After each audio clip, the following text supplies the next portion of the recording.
Pakistan cricket ने दुनिया cricket को बैटिंग के कई बड़े नाम दिए। जावेद मियांदाद हो, इंतज़ाम उल हक हो, यूनुस खान, मोहम्मद यूसुफ, दुनिया भर में इन्होंने नाम किया। एक नाम और है अज़हर अली। आज उनके कैरियर का इख्तिताम हुआ।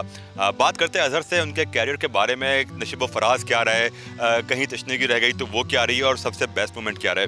अज़हर, 12 साल का आपका कैरियर, किस तरह समअप करेंगे अपने इंटरनेशनल कैरियर को?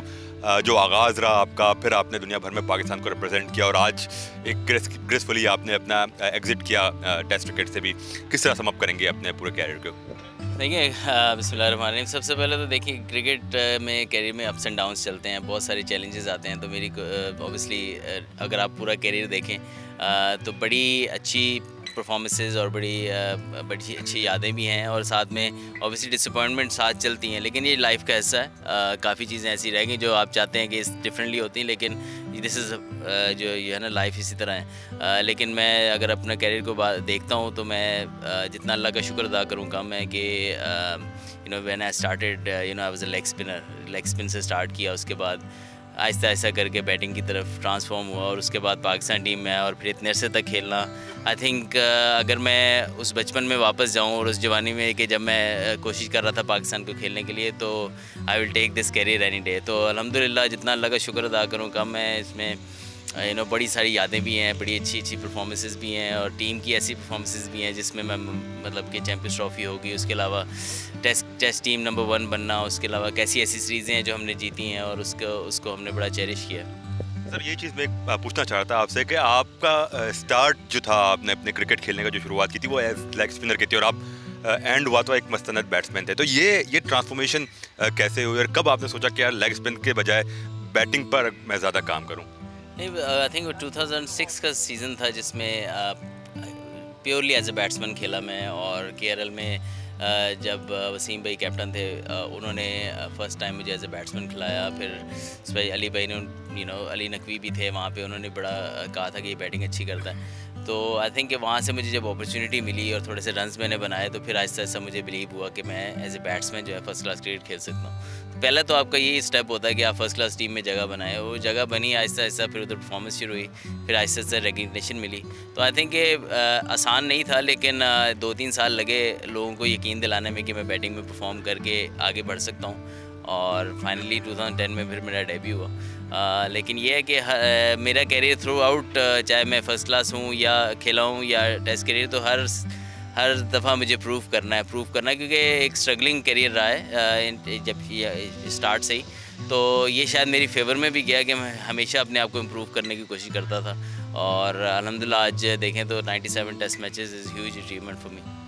सर, जब आपका कैरियर स्टार्ट हुआ 2010 में, वो बड़ा मुश्किल वक्त था पाकिस्तान क्रिकेट के लिए। तो उस वक्त आप क्या सोच रहे थे, आपके जहन में क्या चल रहा था?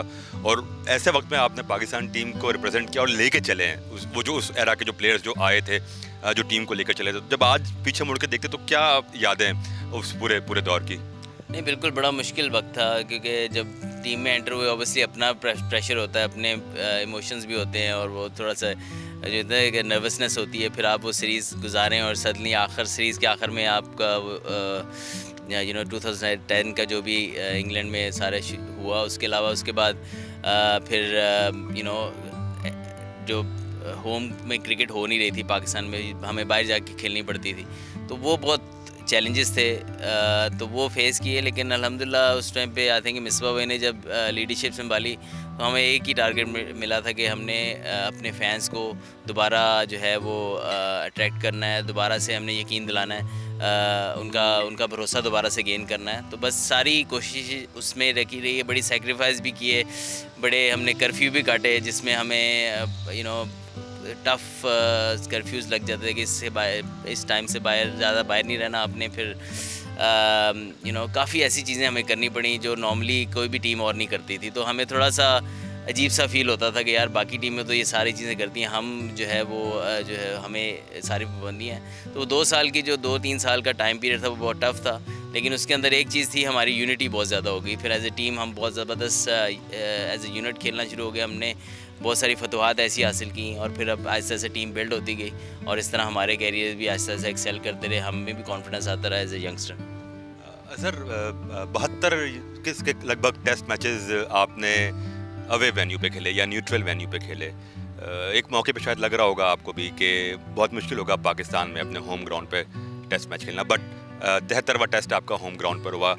जब हम मुस्तकिल 70-72 टेस्ट जब आपने बाहर खेले तो उस वक्त क्या सोच रहे थे, और कभी सोचा था कि पाकिस्तान में भी मौका मिलेगा अपना टेस्ट खेलने का और शायद अपना आखिरी टेस्ट भी पाकिस्तान में खेलें? नहीं, बिल्कुल ये मैं अभी पहले भी कई दफ़ा जिक्र कर चुका हूँ कि मुझे और जितने सारे मेरे साथी थे, असद हो गया, सैफ़ी भैया हो गए, ये सारे लोग यही समझते थे हम कि यार नहीं, पाकिस्तान में हम टेस्ट मैच शायद नहीं खेल पाएंगे, लेकिन यू नो विद जो एफर्ट्स थी पीसीबी की और गवर्नमेंट ऑफ पाकिस्तान की, सिक्योरिटी एजेंसीज़ की, फिर जो क्रिकेट सबसे पहले टीमें आना शुरू हुई उनकी, आई थिंक बड़ा थैंकफुल हैं हम कि वो आए, और ताकि फिर सारे अब देखें ना रौनकें बहाल हो रही हैं पाकिस्तान की ग्राउंड की माशाल्लाह। अब ऑस्ट्रेलिया आके चलेगी, इंग्लैंड आके चलेगी, तो आई थिंक एक टाइम पे लग रहा था कि नहीं, लेकिन एटलीस्ट खुशकिस्मती है हमारी कि दोबारा खेले भी हैं, और अब आखिरी टेस्ट मैच भी मैं पाकिस्तान में खेला हूँ, तो आई थिंक कि अगर ये कहीं और होता तो शायद उस तरीके से हम ये इस चीज़ को सेलिब्रेट ना कर सकते। 7,000 से ज़ायद run, 97 test matches, 300 pink ball से ऑस्ट्रेलिया में जाके डबल सेंचुरी, मुतादिद सेंचुरियाँ। आपकी नज़र में आपकी सबसे बेस्ट इनिंग कौन सी थी, और आपको क्यों लगता है कि वो आपकी सबसे बेस्ट इनिंग रही है? देखिए, मेरे ख्याल में 300 big achievement, 100 in Australia big achievement wise वो बहुत बड़ी हैं, लेकिन जिसको कहते हैं ना कि अंदर का इंसान को खुद पता होता है कि उस टाइम वो किस सिनेरियो में क्रिकेट खेल रहा है, क्या उसका मेंटली कितना जो है ना वो टफ हुआ उसके लिए। तो आई थिंक 141 जो मैंने किया था अगेंस्ट इंग्लैंड साउथहैम्पटन में, आई थिंक वो मेंटली उस टाइम पे मेरे वो बहुत बर्डन था, मेंटली भी चैलेंज था, उसके अलावा टेक्निकली भी मैं काफ़ी स्ट्रगल कर रहा था, तो उन सारी चीज़ों को देखते हुए आई थिंक वो 141 नॉट आउट जो मैंने किया था साउथहैम्पटन पे against proper England bowling attack और इंग्लिश कंडीशन में, आई थिंक वो मैं एज ए बहुत पसंद करता हूँ अपनी वो इनिंग को। हर किसी के कैरियर में किसी ना किसी का बड़ा रोल होता है। आपके कैरियर में किसी क्रिकेटर का या किसी मेंटर का रोल रहा है कि जब भी आप स्ट्रगल करते हो सबसे पहले उसके पास जाते हो कि भाई मुझे बताएं मैं क्या करूं? कोई ऐसा किरदार आपके कैरियर में? देखिए, बहुत सारे किरदार मेरे ख्याल है। मुझे अपने से ये चीज़ अच्छी लगती थी कि मैं खुद अप्रोच करता था लोगों को। जितने मेरे साथ टीममेट्स हैं, यूनुस भाई, मिसबा भाई का बहुत किरदार है जब मेरे टेस्ट करियर में, वो भी बहुत अप्रोचेबल थे। जब भी उनसे पूछना, उनसे जो भी मसला होना उनसे करना। उसके अलावा जब यंगस्टर था तब मैंने उस दिन प्रेस कॉन्फ्रेंस में भी अपने सारे जितने भी मेरे कोचेस थे उनका मैंने नाम भी लिया था कि उनकी उन्होंने जो तरबियत की एज ए क्रिकेटर और सारा कुछ वो बहुत ज़बरदस्त था मेरे लिए।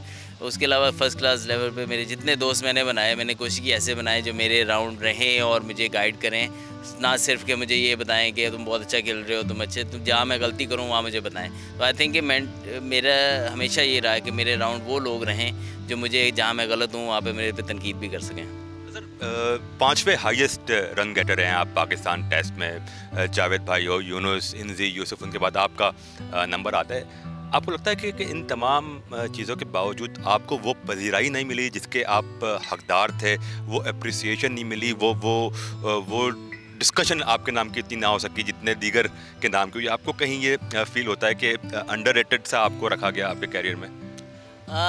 ये चैलेंज रहा है, लेकिन मैं अपने मुंह से ज़्यादा बोलूँगा तो अच्छा नहीं लगेगा, लेकिन आई थिंक कि हमारे जो सिमिलर टाइम से अगर कोई और गुजर रहा होता है तो हमारे वाले को क्रिटिसिज्म ज़्यादा होता है। ये मेरे खाली नहीं है, हमारे दूसरे प्लेयर्स भी हैं, साथी हैं, उन्हीं के तरह के दूसरे प्लेयर होते हैं, वो उससे भी बुरी फॉर्म में होते हैं, लेकिन जो सारा फोकस होता है कि जी वो हमारे वाले पे होता है। तो ये सम टाइम होता है, लेकिन this is part and parcel of the game. यही चैलेंजेस आपको फेस करने होते हैं। लेकिन मैं खुद नहीं समझा, मेरी कोशिश हमेशा रही, शायद इसी चीज़ ने मुझे और कैरियर में जो है ना वो सब जिसको कहते हैं ना बूस्ट अप किया कि मैंने अपने आप को प्रूव करके देना। तो शायद ये मेरे एडवांटेज में गई रादर मेरे अगेंस्ट गई हो। कोई तशनीगी रही है अपने इस 12 साल कैरियर में कि अगर ये कर लेता, बस ये चीज़ करनी थी मुझे? कोई ऐसी चीज़ जो आप सोचते हो आज अपना टेस्ट क्रिकेट में जब इख्तिताम हो रहा है, तो कुछ तशनीगी कुछ रहा है ऐसा ज़हन में? नहीं, मेरी ख्वाहिश थी 100 टेस्ट मैचेस खेलने की, अनफॉर्चुनेटली पूरी नहीं हो पा रही। मतलब इस सीरीज़ में पूरी नहीं होनी थी न्यूजीलैंड तक, तो मेरा यही टारगेट था कि मैं इधर तक खेलूँगा।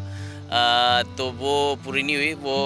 वो ऐसा कोई इशू नहीं है, लेकिन जो एक टेस्ट मैच रह गया जो हम हार गए थे न्यूजीलैंड के अगेंस्ट, वो हमेशा मुझे याद जब आता है ना तो बड़ी फ्रस्ट्रेशन होती है ज़रूर। यूएई वाला अबू धाबी में जो हम 3 या 4 रन से हार गए थे, तो वो बस एक रिग्रेट रहता है कि यार एक मैं निकल के छिक्का मार ही देता।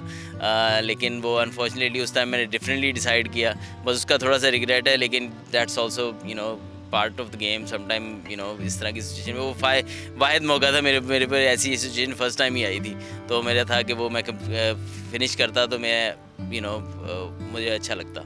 वाइट बॉल क्रिकेट के हवाले से भी सवाल करना चाहूँगा, शायद आपसे पहले भी हुआ हो, चैंपियंस ट्रॉफी में आपका बड़ा अहम किरदार रहा, और आपका अगर वाइट बॉल का रिकॉर्ड देखें तो इतना बुरा नहीं है, आपका एवरेजेस भी बड़े अच्छे रहे हैं। चैंपियंस ट्रॉफी विनिंग स्क्वाड का आप मेंबर रहे हैं, विन में आपका किरदार रहा। ये भी अलग बात है कि शायद आपको इतना रिगार्ड नहीं दिया जाता जितना दूसरे लोगों की परफॉर्मेंसेस याद रही। मायूसी हुई कि जिस अंदाज में आपका वाइट बॉल कैरियर एंड हुआ था? नहीं, बिल्कुल थोड़ा सा था, लेकिन फिर अगेन कोई भी मैं हमेशा इस चीज़ का बिलीवर रहा हूँ कि जो भी मैनेजमेंट होती है, सिलेक्शन कमेटी होती है, वो कोशिश ये करती है कि बेस्ट टीम खेले। उसके अंदर अगर मैं नहीं आता था तो फिर आई थिंक अगर उन्होंने अपना ऑनेस्टी से जो भी डिसीजन किया होगा, आई फेल्ट के किया होगा। लेकिन मुझे लगता है कि मेरी वाइट बॉल क्रिकेट और थी, लेकिन जब नई मेरी जगह बन रही थी और लड़के मेरी जगह पे आ गए हुए थे, तो फिर आई थॉट कि मैंने उससे भी एग्ज़िट ले लिया था। लेकिन आई हैव नो रिग्रेट्स कि यार क्यों हुआ, कैसे हुआ। I am not that kind of a person, क्योंकि जो भी आई फील के जो भी टीम बनाता है वो अपनी तरफ से बेस्ट टीम बनाता है, तो उस टाइम पे आई थिंक वही बेस्ट था। सर, आखिरी साल भर में थोड़ा सा लगा कि आप स्ट्रगल कर रहे हैं, क्या उसकी वजह नी की इंजरी का इशू था, कोई और इशू था, और आपको कब लगा कि it's time to call it off? नहीं, आई फील के पिछले कुछ अरसे से परफॉर्मेंस इतनी नहीं भी रही, लेकिन कुछ जो जिसको कहते हैं ना कि इतना बुरी भी नहीं थी, जबकि डिस्कशन शुरू हो जाती है कि एक इनिंग क्योंकि आप 100 भी किया हो लास्ट मैच में और 3 महीने बाद आप खेलो और पहली 2 इनिंगों में कुछ ना हो, ये कब कितने अरसे से कुछ नहीं किया, तो वो ऐसे फील होना शुरू हो जाता था कि यार मेरे पे तो 2 मिनट बाद प्रेशर आ जाता है। तो आई थिंक इस तरह भी थोड़ा सा है क्योंकि स्पेस इतनी बीच में होती थी, और ऑब्वियसली जैसे आपकी एज होती है, जैसे आपने इंजरी का किया, तो बड़ा आसान नहीं होता कि आप बार बार आएँ और ठग करके दोबारा से 100 करना शुरू कर दें। तो आई थिंक ये बड़ा चैलेंजिंग रहा है कि काफ़ी टाइम जो है वो बीच में मैचेस के दौरान 3-3 महीने का टेस्ट मैचेस में गैप होता है, तो आसान नहीं होता, जिसकी वजह से I think performance up and down भी होती रही है। आखिरी मैच में, आखिरी इनिंग में कर ना सके, 0 पर आउट हुए, बहुत सारे लोगों का हुआ है, बट ज़ाती तौर पर दुख है कि आखिरी मैच को, आखिरी इनिंग को उस तरह से मेमोरेबल ना बना सका जिस तरह से शायद बनाया जा सकता था। कुछ जहन में आ रहा है? जी बिल्कुल ऐसे ही है। आई थिंक यादगार बनाना चाहता था, लेकिन जैसे अगेन कोई भी इनिंग में आप 0 पे आउट हो सकते हैं, और आई थिंक ये थोड़ा सा ये है कि लास्ट इनिंग में हो, तो which is fine, is part of game. आखिरी सवाल करना चाहूँगा, जब आप वॉक बैक कर रहे थे आउट होने के बाद, जहन में क्या तस्वीर चल रही थी, क्या ख्याल आ रहा था उस वक्त जब आप गुजर रहे थे, क्या इमोशंस थे?